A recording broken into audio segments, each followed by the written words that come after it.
గాజాపై ఇస్రాయెల్ దాడులు ఆపాలని జిల్లా కలెక్టర్ కార్యాలయం వద్ద వామపక్షాల ఆధ్వర్యంలో సంఘీభావ కార్యక్రమం చేపట్టారు. ఈ కార్యక్రమాన్ని ఉద్దేశించి సిపిఎం జిల్లా కార్యదర్శి హనీఫ్, సిపిఐ జిల్లా కార్యదర్శి ఎంఎల్ నారాయణ మాట్లాడారు. వారు మాట్లాడుతూ అమెరికా ప్రోద్బలంతోటే గాజాపై ఇస్రాయెల్ దాడులు చేస్తుందని, ఇది దుర్మార్గమని అన్నారు.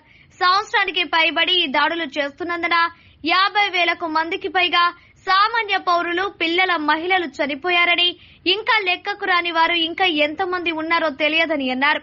గాజా కోలుకోవాలంటే కొన్ని సంవత్సరాలు పడుతుందని ఐక్యరాజ్యసమితి చెప్పినా కూడా అమెరికా ద్వంద్వ నీతిని ఆపడం లేదని అన్నారు. ప్రధాని నరేంద్ర మోడీ కూడా ఆయుధాలు సప్లై చేస్తున్నారు అన్న ఆరోపణలు ఉన్నాయని అన్నారు. ఇప్పటికైనా గాజాపై ఇస్రాయెల్ దాడులు ఆపి పౌరులకు సాధారణ జీవితం గడిపే విధంగా చర్యలు చేపట్టాలని అన్నారు. యుద్దం అనేక అనర్థాలకు దారితీస్తుందని ప్రపంచ దేశాలు చెబుతున్నా కానీ ఇస్రాయెల్ తన మొండి వైఖరిని మానుకోవడం లేదని అన్నారు. సప్లై కావాల్సినటువంటి పరిస్థితి ఉంది. అలాంటి మొత్తం ఆ దేశం మొత్తం కూడా నానబట్టమైపోయినట్టు ఉగ్రవాదులు ఉన్నారనేటువంటి సాగు చెప్పి జరుగుతుందా ఈరోజు దీన్ని ప్రపంచమంతా ఖండిస్తా ఉంది. మన భారతదేశంలో బీజేపీ అధికారానికి వచ్చిన తర్వాత తన యొక్క అంతర్జాతీయ విధానాల్లో చాలా మార్పులు వచ్చినాయి. ఇది స్పష్టంగా ఈ యుద్ధ సందర్భంగా మనకు కనపడతా ఉంది.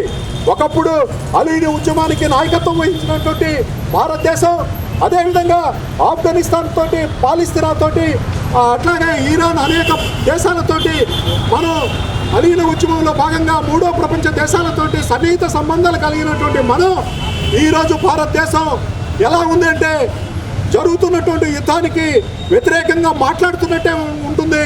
కానీ అన్ని విషయాల్లో ఇజ్రాయెల్కి సపోర్ట్గా ఆయుధాలు పంపించారు, డ్రోన్స్ పంపించారు. అదేవిధంగా కార్మికులు కూడా, వాళ్ళకు కావాలంటే కార్మికులను కూడా పంపించినటువంటి పరిస్థితి కనపడతా ఉంది.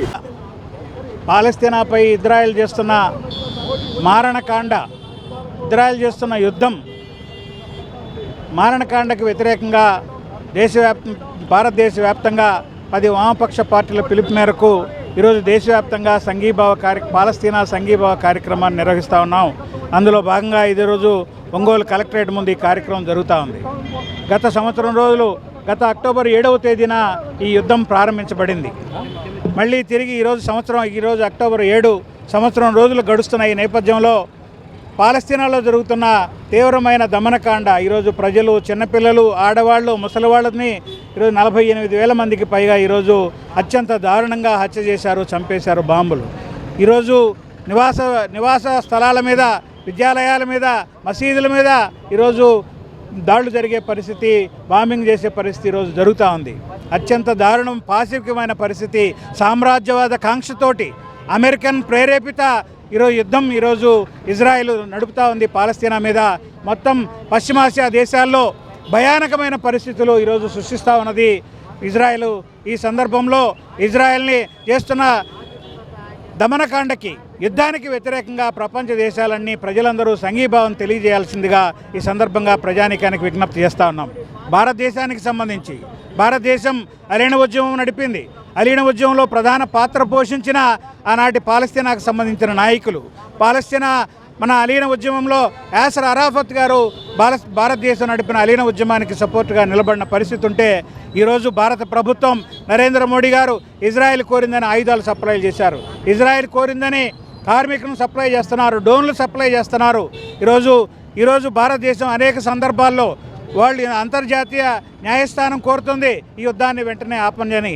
అలాగే ఈరోజు ఐక్యరాజ్య సమితి కోరింది ఈ యుద్ధాన్ని వెంటనే నిలుపుదల చేయాల్సిందిగా అనేక సందర్భాల్లో కోరింది. ఆ సందర్భంలో ఐక్యరాజ్య సమితి సమావేశానికి కూడా భారతదేశం అటెండ్ కాకుండా కప్పదాటు వైఖరి భారతదేశం నరేంద్ర మోడీ వ్యవహరిస్తూ ఉన్నాడు.